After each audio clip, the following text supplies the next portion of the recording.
semuanya, salam sehat dan semangat serta sukses selalu.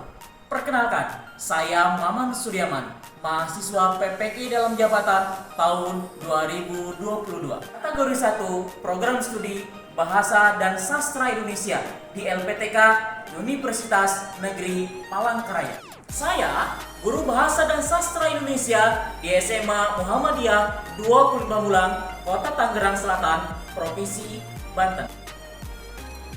Pada kesempatan kali ini, saya akan menampilkan best practice dengan menggunakan metode STAR, situasi, tantangan, aksi, dan refleksi.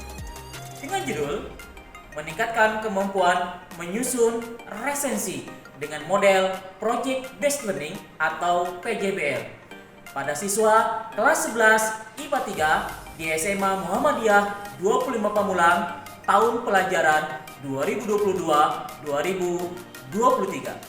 Bahasa dan sastra Indonesia tidak hanya sebagai alat komunikasi untuk menyampaikan pikiran, perasaan, dan keinginan dari seseorang kepada orang lain dengan berbicara, tetapi bahasa harus lebih komunikatif melalui keterampilan menulis. Menulis merupakan kemampuan dasar yang harus dikuasai setiap peserta didik dengan lebih banyak melakukan latihan daripada teori atau kegiatan ekspresif dan produktif. Pada proses kegiatan belajar mengajar di kelas, kualitas pembelajaran menulis cukup rendah dan memiliki rata-rata di bawah kriteria ketuntasan minimum.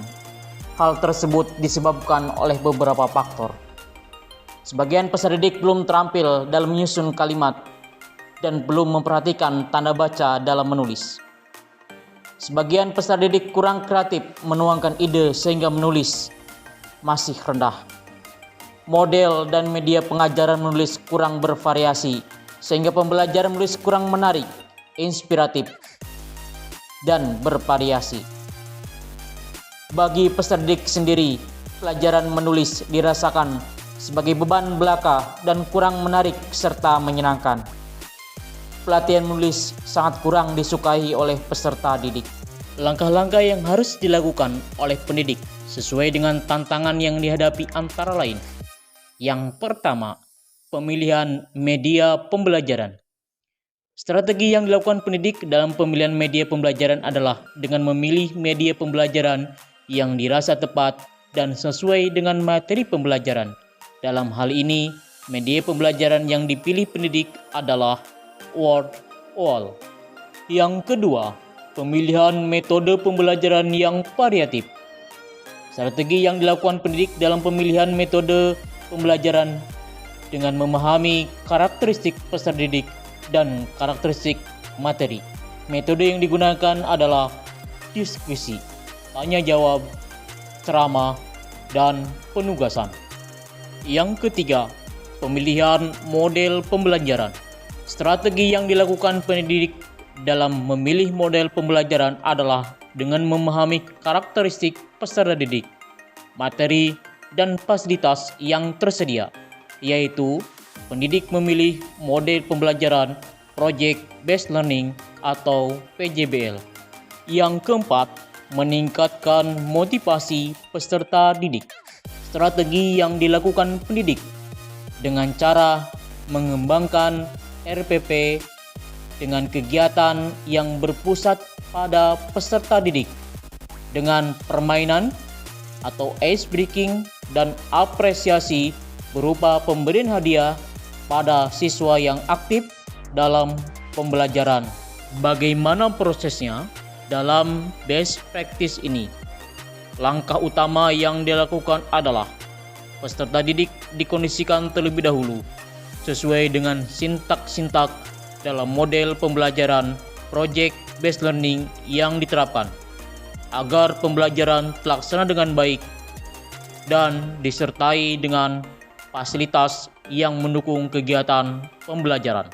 Dampak yang dirasakan setelah melaksanakan kegiatan PPL Aksi 2 menyusun resensi menggunakan model Project Based Learning dan media pembelajaran berbasis TPEX yang diimplementasikan dalam bentuk Word Wall, Salindia, dan ice breaking mampu membuat peserta didik lebih termotivasi, percaya diri, dan semangat untuk belajar, serta lebih mudah memahami materi pembelajaran secara berkelompok. Berdasarkan hasil tersebut, kemampuan peserta didik dalam menyusun resensi dengan menggunakan model Project Based Learning atau PJBL dan media word wall dapat disimpulkan efektif atau berhasil karena nilai yang diperoleh berada di atas kriteria ketuntasan minimum, yaitu 75. Hampir 3 bulan saya mengikuti program profesi guru di LPTK Universitas Negeri Palangkaraya. Banyak pengalaman yang berharga bagi hidup saya, terutama ilmu dan wawasan tentang dunia pendidikan dan pembelajaran. Yang tak kalah penting, banyak sekali pengalaman dan keluarga baru dari Universitas Palangkaraya dan mahasiswa di seluruh Indonesia. Tentu ini adalah pengalaman yang berbahagia yang tidak pernah akan saya lupakan sampai kapanpun.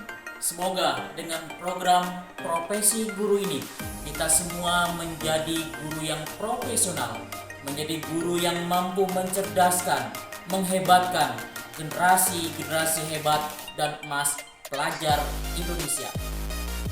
Terima kasih pada LPTK Universitas Palangkaraya yang telah memfasilitasi diri saya untuk mengupgrade diri dalam dunia pendidikan. Salam sehat, salam sukses untuk kita semuanya. Wassalamualaikum warahmatullahi wabarakatuh.